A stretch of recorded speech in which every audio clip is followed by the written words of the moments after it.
Ladies and gentlemen, distinguished guests, respected professionals, and dear friends, it is both an honor and a privilege to stand before you today. We gather in a world that is constantly evolving, technologically advanced, fast-moving, and deeply interconnected. We live in an era where innovation shapes our daily lives, where comfort is engineered, and where the concept of home has been redefined in remarkable ways. Today, our homes are smarter than ever. They are more energy efficient, more secure, more aesthetically refined. We invest in architecture, in design, in appliances, in technology. We carefully choose the colors of our walls, the furniture in our living rooms, the devices that make our lives easier. But in the midst of all these advancements, there is something fundamental we often overlook. Something invisible, something silent, something essential. The air we breathe inside our homes. Now think about this for a moment. A home is more than just a structure. It is where life happens. It is where families grow, where children take their first steps, where memories are created, where we rest, recover, and prepare ourselves to face the world again. It is meant to be a place of safety. But what if that very space, the place we trust the most, contains an invisible risk? What if the air inside our homes is not as clean, as fresh, or as safe as we believe? This is not a distant problem. This is not a rare situation. This is something that affects millions of households every single day. And the most striking part is this: most people don't even realize it. Because unlike noise, air pollution inside our homes does not always announce itself. It does not knock on the door. It does not shout for attention. It lingers quietly. It builds gradually. And over time, it begins to affect our health, our comfort, and our quality of life. Today, we are not just going to talk about buildings. We are going to talk about people. We are going to talk about health, about awareness, about responsibility, and about the small changes that can create a profound impact. We are going to explore something simple, yet powerful, something often ignored, yet absolutely essential. We are going to talk about ventilation in our homes, because sometimes the most important things in life are the ones we cannot see. Ladies and gentlemen, let me ask you something simple, but deeply important. What if the greatest threat inside your home was something you couldn't see? Not a burglar, not a fire, not a storm, but the air itself. The very thing you depend on every second of your life. You see, we live in a world where we are trained to react to visible danger. We install alarms for intruders. We insure our homes against floods and fires. We reinforce structures to withstand earthquakes. But what about the invisible? What about the air we breathe, every moment, every hour, every day? Today, I want to take you on a journey into something we often ignore, yet something that affects every single one of us. Ventilation in our homes. Because the truth is simple and uncomfortable.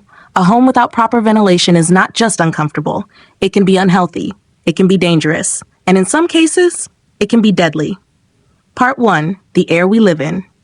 Let's begin with reality. The average American spends about 90% of their life indoors. Think about that. 90%. That means the air inside your home is not just important, it is your primary environment. Yet most people know more about their smartphone battery health, their internet speed, their car's fuel efficiency, than they know about the quality of the air inside their own home. And here's the shocking truth. Indoor air can be 2 to 5 times more polluted than outdoor air, sometimes even worse. Now pause and think about that. We often think of pollution as something outside, cars, factories, smog, but in reality, the air inside your home may be far more concentrated with harmful particles. Why? Because inside, pollutants have nowhere to go. They accumulate, they linger, they build up silently. Part 2, what's really in your air? Let's break it down. What exactly are we breathing indoors? Everyday activities release invisible pollutants. Cooking releases smoke, grease particles, and gases. Cleaning products emit chemical compounds. Furniture releases volatile organic compounds. Carpets trap dust, allergens, and bacteria. Pets contribute dander and particles. Even breathing releases carbon dioxide and moisture. Now imagine all of that in a closed space. No airflow, no circulation, no escape. It's like living in a room where the air is slowly being used, reused, and degraded. And over time, that environment begins to affect your body. Part 3, the human impact. Let's make this personal. Have you ever, Felt tired at home for no clear reason? Had headaches that seemed to come and go? Experienced allergies indoors? Struggled to concentrate? You might have blamed stress or lack of sleep or work pressure. But what if the problem was simpler? What if it was the air? Poor ventilation leads to increased carbon dioxide levels causing fatigue and poor focus, accumulation of allergens triggering respiratory issues, higher humidity encouraging mold growth, buildup of pollutants affecting long-term health. For children, this is even more serious. Their lungs are still developing. Their immune systems are more sensitive. For the elderly, the risks are even higher. And for people with asthma or respiratory conditions, it can be life-threatening. Part 4, a story that hits home. Let me share a story. A family moves into a newly built home. It's modern, energy efficient, beautifully sealed. At first, everything feels perfect. But over time, things start to change. The children develop persistent coughs. The parents feel constantly tired. There's a strange smell they can't quite identify. Eventually, they discover the issue. The house is so airtight that the air inside is trapped. Moisture builds up. Mold begins to grow behind walls. Pollutants accumulate. What was meant to be a perfect home became a health hazard. And the cause? Not neglect. Not poor hygiene, but lack of ventilation. Part 5. The evolution of modern homes. Let's understand how we got here. In the past, homes were not airtight. They had natural airflow. Gaps in construction? Chimneys, drafts through windows and doors. Air constantly moved in and out. It wasn't perfect, but it worked. Then came modern construction. We made homes tighter, more insulated, more energy efficient. And that's a good thing. But in the process, we removed the natural breathing of buildings. We sealed our homes, but we forgot something critical. If air doesn't come in and doesn't go out, it becomes stale. Part 6. Ventilation. The lifeline of a home ventilation is not just a technical feature. It is the lifeline of a house. It allows a home to breathe. It ensures fresh air enters, polluted air exits, moisture is controlled, temperature remains balanced. Think of it this way. If your body had no way to breathe out, what would happen? That is exactly what happens in a poorly ventilated home. It suffocates, slowly and visibly. Part 7. Types of ventilation. There are different ways homes can breathe. 1. Natural ventilation. Opening windows, cross breezes, airflow through design, simple, effective, often overlooked. 2. Mechanical ventilation. Exhaust fans, HVAC systems, air exchange systems, essential in modern airtight homes. 3. Hybrid systems, combining natural and mechanical airflow. The goal is always the same, movement of air, because still air is unhealthy air. Part 8. Moisture and mold. The silent threat. Let's talk about one of the most dangerous consequences of poor ventilation, moisture. Everyday activities produce moisture. Cooking, showering, washing clothes, breathing. Without ventilation, that moisture stays trapped. And when moisture stays, mold grows. Mold is not just ugly. It releases spores that trigger asthma, cause respiratory infections, lead to long-term health issues. And the worst part? It often grows in places you can't see. Behind walls, under floors, inside ceilings. Ventilation is your first defense. Part 9. The mental and cognitive impact. Let's go beyond physical health.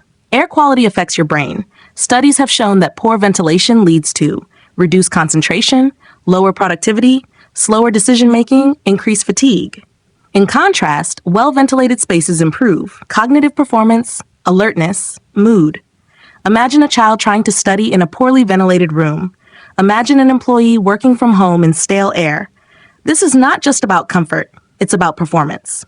Part 10. Practical solutions for every home. Now let's talk solutions, because awareness without action changes nothing. Here are simple, powerful steps. Daily habits. Open windows regularly. Create cross-ventilation. Let fresh air circulate. Kitchen and bathroom. Use exhaust fans. Vent cooking areas properly. Maintenance. Clean air filters. Service HVAC systems. Upgrades. Install ventilation systems. Use air exchangers. You don't need perfection. You need consistency. Part 11. A question of equity. Let's address a deeper issue. Not everyone has access to healthy indoor air. Many communities face poor housing conditions, overcrowding, lack of ventilation systems. This creates a cycle of health inequality because clean air should not be a privilege. It should be a right. Every family deserves to breathe safely at home. Part 12, the future of housing. As we look ahead, we must redefine what a good home means. Not just beautiful, affordable, energy efficient, but also healthy. Future homes must integrate ventilation as a priority, not an afterthought. Because a house is not just a structure, it is an environment, and that environment shapes our lives. Part 30, the economic cost of ignoring ventilation. Ladies and gentlemen, let's talk about something that speaks to everyone, money, because beyond health, beyond comfort, poor ventilation has a real economic cost. When indoor air quality is poor, the consequences ripple outward. Increased medical bills, more frequent doctor visits, higher medication use, missed work days, reduced productivity. Businesses lose billions every year due to sick employees and decreased efficiency linked to poor indoor environments. And in homes, families quietly pay the price, repairing mold damage, replacing furniture affected by humidity, fixing structural issues caused by moisture. All of this from something preventable. Now consider the opposite. Investing in proper ventilation reduces long-term costs, protects property value, improves energy efficiency when done correctly. It is not an expense, it is an investment in health, in productivity, and in the future. Part 14, climate change and ventilation. Now let's zoom out. Let's look at the bigger picture. We are living in an era of climate change, rising temperatures, extreme weather, increased humidity in many regions. These changes directly impact how our homes function. Hotter climates mean more reliance on air conditioning, more sealed indoor environments, less natural airflow. At the same time, higher humidity increases, mold growth, indoor discomfort, air quality issues. This creates a paradox. We seal our homes to protect ourselves from the outside climate, but in doing so, we may be trapping unhealthy air inside. The solution is not to choose between energy efficiency and ventilation. The solution is balance. Smart ventilation systems can maintain energy efficiency, ensure continuous airflow, adapt to changing environmental conditions. In the future, ventilation will not just be about comfort. It will be a key strategy in adapting to climate change. Part 15, technology and innovation in ventilation. Now here's the good news. We are not powerless. Technology is evolving. Today, we have access to advanced solutions that were unimaginable just a few decades ago. Smart ventilation systems can monitor air quality in real time, adjust airflow automatically, detect humidity levels, filter harmful particles.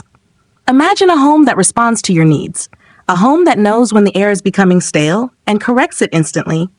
We also see innovations like heat recovery ventilators, HRVs, energy recovery ventilators, ERVs, smart air purification systems. These technologies don't just move air, they optimize it, they protect it, they elevate the quality of life inside our homes. The future is not just smart homes, it is healthy homes. Part 16, education and awareness. But here's the challenge. Technology alone is not enough, because the biggest barrier is not cost, it is awareness. Most people simply don't know what good ventilation looks like, how to recognize poor air quality, what steps to take. We are taught how to decorate our homes, secure our homes, maintain our homes. But rarely are we taught how to ventilate our homes. This needs to change. Schools, communities, public health organizations all have a role to play, because when people understand the importance of ventilation, they act. And when they act, lives improve. Part 17, a call to responsibility. So now, I want to speak directly to each group in this room. Homeowners, you have the power to improve your living environment. Small changes matter. Builders and architects, you shape the spaces people live in. Ventilation must be a priority, not an afterthought. Policymakers, you define standards and regulations. Healthy air should be a requirement, not an option. Families, you make daily decisions that impact your home environment. Awareness is your greatest tool. This is not someone else's responsibility. It is all of ours, because the air we breathe connects us all. Part 18, final reflection. The breath that connects us. Let me end with something simple, something human, something universal. Breath. No matter who you are, where you come from, what you believe, you breathe. It is the most natural act of life, and yet it is the one we think about the least, until something goes wrong. Ventilation is about protecting that breath. It is about ensuring that the most basic function of life remains safe. So I leave you with this thought. A home is not truly a home unless the air inside it supports life, health, and well-being. Because walls can shelter you, roofs can cover you, but only clean, moving air can truly sustain you. Conclusion, a breath worth protecting. Let me leave you with this. Tonight when you go home, pause, stand still for a moment, take a deep breath and ask yourself, is this air helping me or harming me? Because the truth is, we invest in what we can see, but we survive because of what we cannot. The air. Ventilation is not just about buildings. It is about life. It is about health. It is about dignity. It is about the quality of every breath you take. So let's not ignore it. Let's talk about it. Let's improve it. Let's prioritize it. Because every home should not only shelter you, it should protect you. And every breath you take should be a breath you can trust. Ladies and gentlemen, as we come to the end of this conversation, I want to take a moment, not to introduce something new, but to bring everything back together. Because what we have discussed today is not just about ventilation. It is about how we live. It is about how we care for ourselves, for our families, and for the spaces we call home.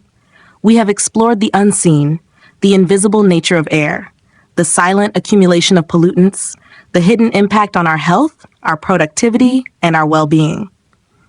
We have seen how something as simple as airflow can influence the way we feel, the way we think, the way we live. We have understood that a home is not just defined by walls, floors, and ceilings. A home is defined by the environment it creates, and that environment includes the air we breathe every second of every day.